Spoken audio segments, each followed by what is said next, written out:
ಆತ್ಮೀಯ ವಿದ್ಯಾರ್ಥಿಗಳೇ, ನಾನು ಡಾಕ್ಟರ್ ಬಸವರಾಜ ಯನ್ನಕ್ಕಿ, ಇತಿಹಾಸದ ಸಹ ಪ್ರಾಧ್ಯಾಪಕರು, ಸರ್ಕಾರಿ ಪ್ರಥಮ ದರ್ಜೆ ಕಾಲೇಜು ದಾಂಡೇಲಿ. ಇಂದು ನಾನು ನಿಮಗೆ ಕರ್ನಾಟಕ ವಿಶ್ವವಿದ್ಯಾಲಯ ಧಾರವಾಡದ BA ದ್ವಿತೀಯ ಸೆಮೆಸ್ಟರ್ದ ಇತಿಹಾಸ ಮತ್ತು ಪ್ರಾಚ್ಯಶಾಸ್ತ್ರ ವಿಷಯದ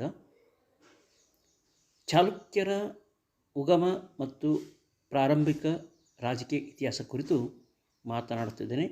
ಇದು ಈ ವಿಷಯದ 14ನೇ ಅವಧಿ. The origin and early rulers of the Chalukyan Empire. Let us see about the origin. The Chalukya's regime marks a new epoch in the history of the Deccan. Previously, it was ruled by Kadambas, Gangas, and Alupas in Karnataka, the Nalas and Vishnukundis in Andhra Pradesh, the Bhojas, Maurya, and Katakuris in Goa, Maharashtra region ruled this part of Deccan. Jaisimha and Ranaraga were the subordinate rulers of the Kadambas, declared their independence after the decline of the Kadambas and set up an independent kingdom. Jaisimha and Ranaraga were the subordinate rulers of the Kadambas of Banavasi, and they declared their independence after the weakness of the Kadamba rule. They overthrew the Kadambas and set up an independent kingdom at Badami. By 540 AD, the fortification of Badami was started. They ruled up to 757 AD, and empire was extended from Narmada in the north to Kaveri in the south. Pulikesi II and Vikramaditya II were the great rulers of this dynasty. They gave royal support to Saivism, Vaishnavism, Jainism, and to some extent Buddhism also. They built beautiful caves at Badami, Ravanapadi, and structural temples at Badami, Patilkallu, Aivale, and Mahakuta. These are the four main centers, but in addition to that, the temples are scattered in different parts of the empire. Kirtivarma II was defeated by Rashtrakutas about the mid of 8th century, that is 757 AD, and thus the Rashtrakuta Empire came into existence after the decline of the Chalukyas of Badami. Chalukya ಸಾಮ್ರಾಜ್ಯದ ಸ್ಥಾಪನೆ ದಕ್ಕನ್ ಭಾರತದ ಇತಿಹಾಸದಲ್ಲಿ ಒಂದು ಹೊಸ ಯುಗವನ್ನು ಪ್ರಾರಂಭ ಮಾಡಿತು. ಚಾಲುಕ್ಯರ ರಾಜ್ಯದ ಸ್ಥಾಪನೆಗಿಂತ ಪೂರ್ವದಲ್ಲಿ ಕರ್ನಾಟಕದಲ್ಲಿ ಕದಂಬರು, ಗಂಗರು ಮತ್ತು ಅಳುಪರು ಆಳ್ವಿಕೆ ಮಾಡುತ್ತಿದ್ದರೆ, ನಳರು ಮತ್ತು ವಿಷ್ಣುಕುಂದಿಗಳು ಆಂಧ್ರ ಪ್ರದೇಶದಲ್ಲಿ, ಭೋಜ, ಮೌರ್ಯ ಮತ್ತು ಕಟಕುರಿಗಳು ಗೋವಾ ಮತ್ತು ಮಹಾರಾಷ್ಟ್ರ ಭಾಗದಲ್ಲಿ ಆಳ್ವಿಕೆ ನಡೆಸ್ತಾ ಇದ್ದರು. ಜಯಸಿಂಹ ಮತ್ತು ರಣರಾಗ ಇವರು ಕದಂಬರ ಮಾಂಡಲಿಕರಾಗಿ ಬಾದಾಮಿ ಸುತ್ತಮುತ್ತಲಿನ ಪ್ರದೇಶವನ್ನು ಆಳುತ್ತಿದ್ದರು. ಕದಂಬರ ರಾಜ್ಯ ವಿಸ್ತಾರ ಮಾಡುವಲ್ಲಿ ಅಥವಾ ರಾಜ್ಯಾಡಳಿತ ನಡೆಸುವಲ್ಲಿ ವಿಫಲರಾಗುತ್ತಿದ್ದ ಸಂದರ್ಭದಲ್ಲಿ ರಣರಾಗ ಮತ್ತು ಜಯಸಿಂಹ ತಮ್ಮ ಸ್ವಾತಂತ್ರ್ಯವನ್ನು ಘೋಷಿಸಿಕೊಂಡು ಒಂದು ಸ್ವತಂತ್ರ ರಾಜ್ಯವನ್ನು ಬದಾಮಿಯಲ್ಲಿ ಸ್ಥಾಪನೆ ಮಾಡಿದರು. ಅದಕ್ಕೆ ಚಾಲುಕ್ಯ ಸಾಮ್ರಾಜ್ಯ ಅಂಥೇಳಿ ಹೆಸರು ಇಟ್ಟರು. ಕ್ರಿಸ್ತಶಕ 547 ವೇಳೆಗೆ ಬದಾಮಿಯಲ್ಲಿ ಕೋಟೆಯನ್ನು ಕಟ್ಟಲಿಕ್ಕೆ ಪ್ರಾರಂಭ ಮಾಡಿದರು. ಇವರು ಕ್ರಿಸ್ತಶಕ 757ರವರೆಗೆ ರಾಜ್ಯಭಾರ ಮಾಡಿದರು. ಚಾಲುಕ್ಯರ ಸಾಮ್ರಾಜ್ಯ ಉತ್ತರದಲ್ಲಿ ನರ್ಮದಾ ನದಿಯಿಂದ ಹಿಡಿದು ದಕ್ಷಿಣದಲ್ಲಿ ಕಾವೇರಿ ನದಿಯವರೆಗೆ ಹಬ್ಬಿತ್ತು. ಎರಡನೇ ಪುಲಕೇಶಿ ಮತ್ತು ಎರಡನೇ ವಿಕ್ರಮಾದಿತ್ಯ ಈ ಸಾಮ್ರಾಜ್ಯದ ಪ್ರಸಿದ್ಧ ಅರಸರು. ಇವರು ಶೈವ ಧರ್ಮ, ವೈಷ್ಣವ ಧರ್ಮ, ಜೈನ ಧರ್ಮ ಮತ್ತು ಬೌದ್ಧ ಧರ್ಮಕ್ಕೂ ಸಹ ರಾಜ್ಯ ಹೆಸರು ನೀಡಿ ಅವುಗಳನ್ನು ಪೋಷಿಸಿದರು ಅನ್ನೋದು ನಮಗೆ ಇಂದಿನ ಲಭ್ಯವಿರುವ ದೇವಾಲಯಗಳ ಮುಖಾಂತರ ಕಂಡುಬರ್ತದೆ. ಇದಲ್ಲದೆ ಇವರು ಬಾದಾಮಿ ಮತ್ತು ರಾವನಪಡಿಯಲ್ಲಿ ಗುಹಾಲಯಗಳನ್ನು ಅಲ್ಲದೆ ಬದಾಮಿ, ಪಟ್ಟದಕಲ್ಲು, ಐಹೊಳೆ, ಮಹಾಕೂಟಗಳಲ್ಲಿ ಈ ರಚನಾತ್ಮಕ ದೇವಾಲಯಗಳನ್ನು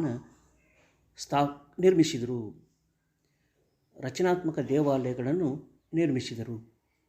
ಎರಡನೇ ಕೀರ್ತಿವರ್ಮನು ರಾಷ್ಟ್ರಕೂಟರಿಂದ ಕ್ರಿಸ್ತಶಕ 757 ವೇಳೆಗೆ ಸೋಲಿಸಲ್ಪಟ್ಟು ಚಾಲುಕ್ಯ ಸಾಮ್ರಾಜ್ಯದ ಅವನತಿ ಹೊಂದುತ್ತದೆ. ಇದರ ಪರಿಣಾಮವಾಗಿ ಕರ್ನಾಟಕದಲ್ಲಿ ಮಾಳಖೇಡದಿಂದ ರಾಷ್ಟ್ರಕೂಟರು ತಮ್ಮ ರಾಜ್ಯಭಾರವನ್ನು ಪ್ರಾರಂಭ ಮಾಡ್ತಾರೆ. Now let us see about the genealogy of the Chalukyas. Chalukyas were the first to give recognition to Kannada language. The inscriptions are available in Kannada, Telugu, Sanskrit, Tamil. Copper plates are available to reconstruct the history of the Chalukyas. In addition to archaeological sources, literary sources and foreign literary sources are available on large scale. ಕದಂಬರ ನಂತರ ಅಧಿಕಾರಕ್ಕೆ ಬಂದ ಚಾಲುಕ್ಯರು ಕನ್ನಡ ಭಾಷೆಯನ್ನು ಅಧಿಕೃತವಾಗಿ ತಮ್ಮ ರಾಜ್ಯ ಭಾಷೆಯನ್ನಾಗಿ ಅಥವಾ ಆಡಳಿತ ಭಾಷೆಯನ್ನಾಗಿ ಘೋಷಿಸಿಕೊಂಡರು. ಇದರ ಪರಿಣಾಮವಾಗಿ ಕನ್ನಡ, ತೆಲುಗು, ಸಂಸ್ಕೃತ ಮತ್ತು ತಮಿಳು ಭಾಷೆಯಲ್ಲಿ ಶಾಸನಗಳು ಅವರಿಂದ ಹೊರಡಿಸಲ್ಪಟ್ಟು ಶಿಲಾಶಾಸನಗಳ ಜೊತೆಗೆ ತಾಮ್ರಪಟ ಶಾಸನವು ಸಹಿತ ಅಧಿಕ ಪ್ರಮಾಣದಲ್ಲಿ ಲಭ್ಯವಿರುವುದು ಇತಿಹಾಸದ ರಚನೆಗೆ ಸಹಾಯಕಾರಿ ಆಗಿದೆ. Now let us see about the genealogy of the Chalukyas. Jayasimha and Ranaraga were the founders of this dynasty. Both of them were father and son. Ranaraga was succeeded by his son Pulikesi I. Pulikesi first succeeded by his son Puguvarma. Then Kirtivarma was the next ruler. He was succeeded by his brother Mangalesha. Mangalesha succeeded by Pulikesi II, son of Kirtivarma I. Then comes Vikramaditya I, Vinayaditya, Vijayaditya, Vikramaditya II, and Kirtivarma II. Kirtivarma, he was the last ruler of this dynasty. Varaha was the royal emblem of this Chalukya empire. ಚಾಲುಕ್ಯರ ವಂಶಾವಳಿ ನೋಡೋದಾದರೆ ಜಯಸಿಂಹ ಮತ್ತು ರಣರಾಗ ಇವರು ಚಾಲುಕ್ಯ ಮನೆತನದ ಸಂಸ್ಥಾಪಕರು.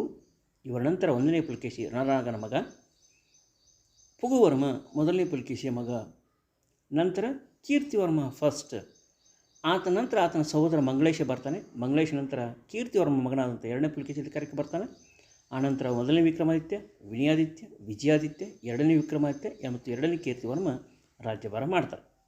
2ನೇ ಕೀರ್ತಿವರ್ಮ ಕಾಲದಲ್ಲಿ ಚಾಲುಕ್ಯ ಸಾಮ್ರಾಜ್ಯ ಅವನತಿಯನ್ನು ಹೊಂದು ಕರ್ನಾಟಕದಲ್ಲಿ ರಾಷ್ಟ್ರಕೂಟ ಆಡಳಿತ ಪ್ರಾರಂಭವಾಗುತ್ತದೆ. ವರಹ ಇದು ಚಾಲುಕ್ಯರ ಒಂದು ರಾಜ್ಯ ಲಾಂಛನವಾಗಿತ್ತು ಅನ್ನೋದು ನಮಗೆ ಕಂಡುಬರ್ತದೆ. It is known from the Mahakuta and Aihole inscription that Jayasimha and Ranaraga, grandfather and father of Pulakeshi first respectively, where the earliest significant rulers of this dynasty. But they are silent about their reign. Few inscriptions explain that Jayasimha defeated the Rashtrakuta and established the independent dynasty at Badami. He assumed the title as Rashtrakuta Dajya Maharaja. This helped Pulakeshiಯ first to set up a strong kingdom. ಈಗಾಗಲೇ ಹೇಳಿದಂತೆ ಜಯಸಿಂಹ ಮತ್ತು ರಣರಾಗರ ಆಡಳಿತದ ಕುರಿತು ಹೆಚ್ಚಿನ ಮಹತ್ವದ ಶಾಸನಗಳು ನಮಗೆ ಲಭ್ಯವಿರುವುದಿಲ್ಲ. ಕೆಲವು ಶಾಸನ, ಐಹೊಳೆ ಶಾಸನ ಪ್ರಕಾರ ಜಯಸಿಂಹ ರಾಷ್ಟ್ರಕೂಟರನ್ನು ಸಹ ಸೋಲಿಸಿದ. ಯಾಕಂದರೆ ಇವರು ಸಹಿತ ಕದಂಬರ ಮಾಂಡಲಿಕರಾಗಿ ಗುಲ್ಬರ್ಗ ಮತ್ತು ಸುತ್ತಮುತ್ತಲಿನ ಸಾಮ್ರಾಜ್ಯದಲ್ಲಿ ಆಳ್ವಿಕೆ ಮಾಡ್ತಾಯಿದ್ರು. ಇವರನ್ನು ಸಹಿತ ಆತ ಸೋಲಿಸಿದ ಅನ್ನೋದು ನಮಗೆ ಕಂಡುಬರ್ತದೆ. ಈ ಕಾರಣಕ್ಕಾಗಿ ಅವ ರಾಷ್ಟ್ರಕೂಟ ದಜ್ಜ ಮಹಾರಾಜ ಎಂಬ ಬಿರುದನ್ನು ಪಡೆದುಕೊಂಡಿದ್ದ ಅಂತೇಳಿ ನಮಗೆ ಕಂಡುಬರ್ತದೆ. ಇದರ ಪರಿಣಾಮವಾಗಿ ಸಾಮ್ರಾಜ್ಯನ ವಿಸ್ತಾರ ಮಾಡೋದಲ್ಲಿ 1ನೇ ಪುಲಕೇಶಿಗೆ ಇದು ಹೆಚ್ಚು ಸಹಕಾರಿಯಾಯಿತು ಅನ್ನೋದು ನಮಗೆ ಸ್ಪಷ್ಟವಾಗಿ ಕಂಡುಬರ್ತದೆ. ನಾವು let us see about Pulakeshi first. Pulakeshin first was the real founder of this dynasty. He ruled from 540 AD to 566 AD. He constructed a fort at Badami and had a title called Vallabheshwara. He performed Ashwamedha and other Vedic sacrifices like Agnistoma, Agnichayana, Vajapeya and Bahusuvarna and Poundarika. He also assumed the title as Maharaja Pulakesi Vallabha, that is unchallenged Lord of Dakshinapatha. This indicates that he must have established a very good dominance over his subordinate rulers. He had 2 queens, namely Indukanti and Durlabha Devi. Durlabha Devi was from Bappura family. He married the princesses of royal family mainly to seek their help to extend the kingdom. Pulakeshin first also constructed a tank at Mahakuta and installed a Chaturmukhalinga in it. He had 3 sons, namely Fugavarma, Kirtivarma and Mangalesha. 1ನೇ ಪುಲಕೇಶಿ ಚಾಲುಕ್ಯ ಸಾಮ್ರಾಜ್ಯದ ಮೊದಲನೇ ದೊರೆ. ಈತ ಕ್ರಿಸ್ತಶಕ 540ರಿಂದ 566ವರೆಗೆ ರಾಜ್ಯಭಾರ ಮಾಡಿದ. ಈತ ಬದಾಮಿಯ ಸುತ್ತಲೂ ಕೋಟೆಯನ್ನು ಕಟ್ಟಲಿಕ್ಕೆ ಪ್ರಾರಂಭ ಮಾಡಿದ. ಈತ ವಲ್ಲಭೇಶ್ವರ ಅಂತೇಳಿ ಬಿರುದನ್ನು ಪಡ್ಕೊಂಡಿದ್ದ. ಇವನು ಅಶ್ವಮೇಧ ಯಜ್ಞ ಮತ್ತು ಇನ್ನಿತರ ಯಜ್ಞಗಳಾದ ಅಗ್ನಿಸ್ತೋಮ, ಅಗ್ನಿಚಯನ, ವಾಜಪೇಯ, ಬಹುಸುವರ್ಣ ಮತ್ತು ಪೌಂಡರಿಕ ಯಜ್ಞಗಳನ್ನು ಮಾಡಿದ ಅಂತೇಳಿ ನಮ್ಮ ಶಾಸನಗಳಿಂದ ಕಂಡುಬರ್ತದೆ. ಈತನು ಮಹಾರಾಜ ಪುಲಕೇಶಿ ವಲ್ಲಭ ಅಂತೇಳಿ ಬಿರುದನ್ನು ಸಹಿತ ಪಡ್ಕೊಂಡಿದ್ದ. ಹೀಗಾಗಿ ತನ್ನ ಮಾಂಡಲಿಕರ ಮೇಲೆ ಸಂಪೂರ್ಣ ನಿಯಂತ್ರಣವನ್ನು ಹೊಂದಿದ್ದ ಅನ್ನೋದು ಕಂಡುಬರ್ತದೆ. ಈತ ತನ್ನ ಅಧೀನ ರಾಜಮನೆತನಗಳಾದ ಬಫ್ರ ಮನೆತನದ ದುರ್ಲಭ ದೇವಿಯನ್ನು, ಇನ್ನೊಬ್ಬಳು ರಾಜಕುಮಾರಿಯಾದ ಇಂದುಕಾಂತಿಯನ್ನು ಈತ ಮದುವೆಯಾಗಿದ್ದ. ಇದರ ಮುಖ್ಯ ಉದ್ದೇಶ ರಾಜ್ಯ ವಿಸ್ತಾರ ಸಾಮ್ರಾಜ್ಯದಲ್ಲಿ ಈ ಅಧೀನ ರಾಜರ ಸಹಾಯವನ್ನು ಪಡ್ಕೋಬೇಕು ಅನ್ನೋ ಕಾರಣಕ್ಕಾಗಿ ಈತ ಅಧೀನ ರಾಜಕುಮಾರರ ಮಕ್ಕಳನ್ನು ಮದುವೆಯಾಗಿದ್ದ ಅನ್ನೋದು ನಮಗೆ ಕಂಡುಬರ್ತದೆ. ಈತನು ಮಹಾಕೂಟೇಶ್ವರ ದೇವಾಲಯದ ಪಕ್ಕದಲ್ಲಿ ಒಂದು ಪುಷ್ಕರಣಿಯನ್ನು ನಿರ್ಮಿಸಿ ಅದರ ಮಧ್ಯದಲ್ಲಿ ಒಂದು 4 ಮುಖದ ಲಿಂಗವನ್ನು ಪ್ರತಿಷ್ಠಾಪನೆ ಮಾಡಿದ್ದ ಅನ್ನೋದು ನಮಗೆ ಕಂಡುಬರ್ತದೆ. ಈತನಿಗೆ ಪುಗವರ್ಮ, ಕೀರ್ತಿವರ್ಮ ಮತ್ತು ಮಂಗಳೇಶ ಅಂತೇಳಿ 3 ಜನ ಗಂಡು ಮಕ್ಕಳು ಇದ್ದರು ಅನ್ನೋದು ಕಂಡುಬರ್ತದೆ. ಈತನ ಮರಣದ ನಂತರ ಪುಗವರ್ಮ ಅಧಿಕಾರಕ್ಕೆ ಬರ್ತಾನೆ. ಆತ ನಂತರ ಕೀರ್ತಿವರ್ಮ, ನಂತರ ಮಂಗಳೇಶ ಅಧಿಕಾರಕ್ಕೆ ಬರೋದು ನಮಗೆ ಮುಂದಿನ ಇತಿಹಾಸದಲ್ಲಿ ಗೊತ್ತಾಗುತ್ತೆ. Kirtivarma first, he ruled from 566 to 596 AD. Pulkesi first succeeded by his second son Kirtivarma after his death. He defeated the Nalas, Mauryas and Kadambas. He constructed a third cave at Badami, and his brother Mangalesha granted a village called Lanjishwara, that is present Nandikeshwara, for the worship of Mahavishnu in Layana, that is cave temple erected at Badami. Mangalesha was placed in charge of Badami and Kirtivarma undertook invasion. He also made a grant of village Nulugala to a Brahmin called Krishna Swamin on the request of another Brahmin, namely Vyagra Swamin, the chief minister of Kirtivarma first. According to Aivali inscription, he defeated Nalas and conquered the area between Ballari and Kurnool region, Mauryas, area of Konkan tract, Kadambas, Banwasi and Palasika Mandala, then that is Halasigi near Kanapur area. Palasika means that is Halasigi near Kanapur area, and annexed their territories. He had 3 sons namely, and they were young to shoulder the responsibility. Hence, after his death, he was succeeded by his brother called Mangalesha. Let us see about Mangalesha. Now, ಮೊದಲನೇ ಕೀರ್ತಿವರ್ಮನ ಬಗ್ಗೆ ಹೇಳೋದಾದರೆ, ಈತನು ಕ್ರಿಸ್ತಕ 566ರಿಂದ 596ರವರೆಗೆ ರಾಜ್ಯಭಾರ ಮಾಡಿದ. ಈತ ಮೊದಲನೇ ಪುಲಿಕೇಶಿಯ ಉತ್ತರಾಧಿಕಾರಿಯಾಗಿ ರಾಜ್ಯಭಾರ ಮಾಡಲಿಕ್ಕೆ ಪ್ರಾರಂಭ ಮಾಡಿದ. ಈತ ನಳರನ್ನು, ಮೌರ್ಯರನ್ನು ಮತ್ತು ಕದಂಬರನ್ನು ಸೋಲಿಸಿದ. ಅಷ್ಟೇ ಅಲ್ಲ, ಬದಾಮಿಯ 3ನೇ ಗುಹೆಯನ್ನು ಈತ ನಿರ್ಮಾಣ ಮಾಡಲಿಕ್ಕೆ ಪ್ರಾರಂಭ ಮಾಡಿದ. ಈತನ ಸಹೋದರ ಮಂಗಳೇಶ ಆಡಳಿತದಲ್ಲಿ ಭಾಗಿಯಾಗಿದ್ದ. ಆತ ಲಂಜೀಶ್ವರ ಅಥವಾ ಇಂದು ಅದಕ್ಕೆ ನಂದೀಶ್ವರ ಅಂತೇಳಿ ಕರೀತಾರಲ್ಲ, ಆ ಒಂದು ಗ್ರಾಮವನ್ನು ಈ 3ನೇ ಗುಹೆಯ ಪೂಜಾ ವಿಧಿವಿಧಾನಗಳಿಗೆ ವೆಚ್ಚಕ್ಕಾಗಿ ಆ ಗ್ರಾಮವನ್ನು ದಾನ ನೀಡಿದ ಅನ್ನೋದು ಸಹಿತ ನಮಗೆ ಕಂಡುಬರ್ತದೆ. ಮಂಗಳೇಶ ತನ್ನ ಅಣ್ಣನ ಆಡಳಿತ ಸಂದರ್ಭದಲ್ಲಿ ಬನವಾಸಿ ಮತ್ತು ಸುತ್ತಮುತ್ತಲಿನ ಆಡಳಿತ ವ್ಯವಸ್ಥೆಯನ್ನು ನೋಡ್ಕೊಳ್ತಾ ಇದ್ದ. ಹೀಗಾಗಿ ಕೀರ್ತಿವರ್ಮ ಸೈನಿಕ ಸಾಧನೆಗಳು ಮಾಡಲಿಕ್ಕೆ ಅವಕಾಶ ಕಲ್ಪಿಸಿಕೊಟ್ಟ ಅನ್ನೋದು ಸಹಿತ ಕಂಡುಬರ್ತದೆ. ಮೊದಲನೇ ಕೀರ್ತಿವರ್ಮ ಕೃಷ್ಣಸ್ವಾಮಿನ ಎಂಬ ಬ್ರಾಹ್ಮಣನಿಗೆ ನುಲುಗಲ ಎಂಬ ಹಳ್ಳಿಯನ್ನು ಅಥವಾ ಗ್ರಾಮವನ್ನು ದಾನ ಮಾಡಿದ ಅನ್ನೋದು ಕಂಡುಬರ್ತದೆ. ಇದಕ್ಕೆ ಮುಖ್ಯ ಕಾರಣ ಅಂದರೆ ಕೀರ್ತಿವರ್ಮನ ಪ್ರಧಾನಮಂತ್ರಿಯಾದ ವ್ಯಾಘ್ರಸ್ವಾಮಿನವ ಆತನಿಗೆ ವಿನಂತಿ ಮಾಡಿಕೊಂಡಿದ್ದ ಆ ಗ್ರಾಮವನ್ನು ನೀಡಲಿಕ್ಕೆ.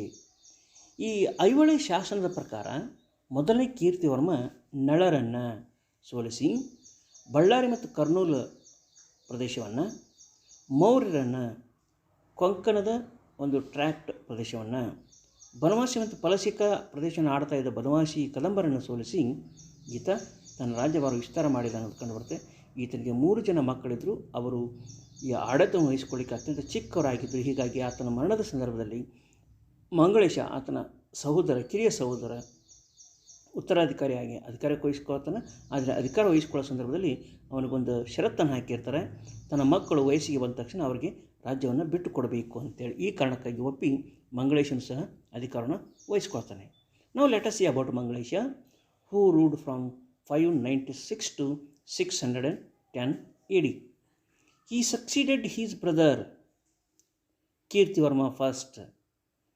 As his sons were very minor to rule, Mangalesha succeeded him.